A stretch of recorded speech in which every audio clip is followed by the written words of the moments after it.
Hello viewers, স্বাগত জানাচ্ছি BD Sadia cooking স্টুডিওর আরেকটি এপিসোড দেখার জন্য। আজকের আয়োজনে রয়েছে নুডলস আর ডিম দিয়ে ভীষণ মজার কিন্তু খুবই ইজি একটা রেসিপি।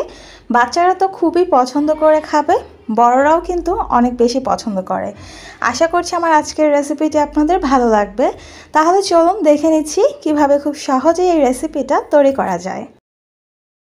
এখানে আমি 1 প্যাকেট পরিমাণে নুডলস নিয়েছি আর প্যাকেটের নির্দেশনা অনুযায়ী নুডলসটা সেদ্ধ করে নিয়েছি।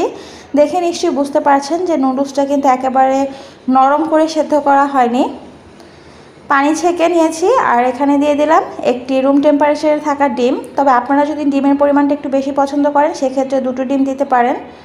এবার নুডলসের সাথে ডিমটা খুব ভালো করে মেখে নিচ্ছি। এমনভাবে মাখতে হবে যেন সম্পূর্ণ নুডলসের ভেতরে ডিমটা লাগে। মেখে নিয়ে একটা সাইডে রেখে দিচ্ছি আর চলে যাচ্ছি পরবর্তী প্রসেসে। চুলায় একটা কড়াই বসিয়ে দিয়েছি, দিয়ে দিচ্ছি 1/3 কাপ পরিমাণে রান্নার তেল। চুলার আঁচটা মিডিয়াম রেখেছি। রান্নার তেলটা যখন গরম হয়ে গেছে এবার আমি এখানে দিয়ে দিচ্ছি মাঝারি সাইজের একটা পেঁয়াজ কুচি। পেঁয়াজটা হালকা করে ভেজে নেব, খুব ভালো করে ভেজে একেবারে বাদামি করে ফেলার প্রয়োজন নেই, হালকা করে ভেজে নিয়েছি।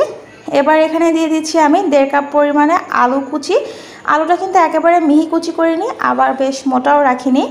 7-8টা কাঁচামরিচ মাঝখান থেকে চিড়ে দিয়েছি, এতে করে কিন্তু কাঁচামরিচের ঝালটা আসবে আর খেতে বেশ ভালো লাগবে। তবে আপনারা যদি কাঁচামরিচের ঝালটা না চান সেক্ষেত্রে আস্ত মরিচ দিতে পারেন। পরিমাণ মতো লবণ দিয়েছি। এবার সবগুলো উপকরণ খুব ভালো করে মিশিয়ে নিচ্ছি। মেশানো হয়ে যাওয়ার পর ঢাকনা দিয়ে ঢেকে আমি এটাকে ভেজে নেব। এখানে যেহেতু আমি কোনো প্রকার পানি ব্যবহার করছি না সেজন্য আমি চুলার আঁচটাকে মিডিয়াম টু লো করে দিচ্ছি আর মাঝখানে এসে কিন্তু নেড়ে দিতে হবে। 5-7 মিনিট পর আলুটা কিন্তু বেশ ভালো করে সেদ্ধ হয়ে গেছে। এবার আমি আগে যে মেখে নুডলসটা রেখেছিলাম সেই নুডলসটা সম্পূর্ণ দিয়ে দিচ্ছি। এতক্ষণ কিন্তু চুলার আঁচটা মিডিয়াম টু লো ছিল, এবার চুলার আঁচটাকে আমি হাই করে দিচ্ছি।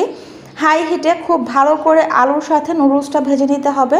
যেহেতু এখানে আমি ডিমটা নুডলসের সাথে মেখে দিয়েছিলাম তাই ভালো করে ভাজতে হবে যেন সম্পূর্ণ ডিমটা ভালো করে কুক হয়ে যায়।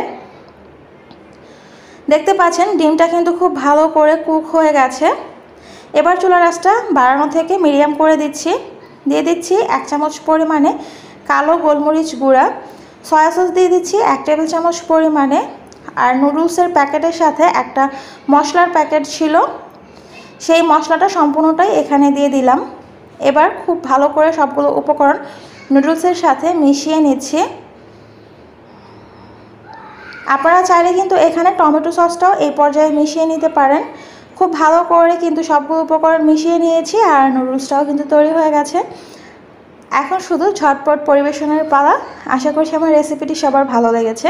রেসিপি ভালো লাগলে চ্যানেলটি সাবস্ক্রাইব করতে ভুলে যাবেন না আর অবশ্যই বেল আইকনটি ক্লিক করে রাখবেন। লাইক কমেন্ট করতে ভুলে যাবেন না আর ফ্রেন্ড অ্যান্ড ফ্যামিলির সাথে চাইলে শেয়ার করতে পারেন। আজকে এই পর্যন্তই। সবাই ভালো থাকবেন, সুস্থ থাকবেন। আবার চলে আসবো নতুন রেসিপি নিয়ে। আল্লাহ হাফেজ।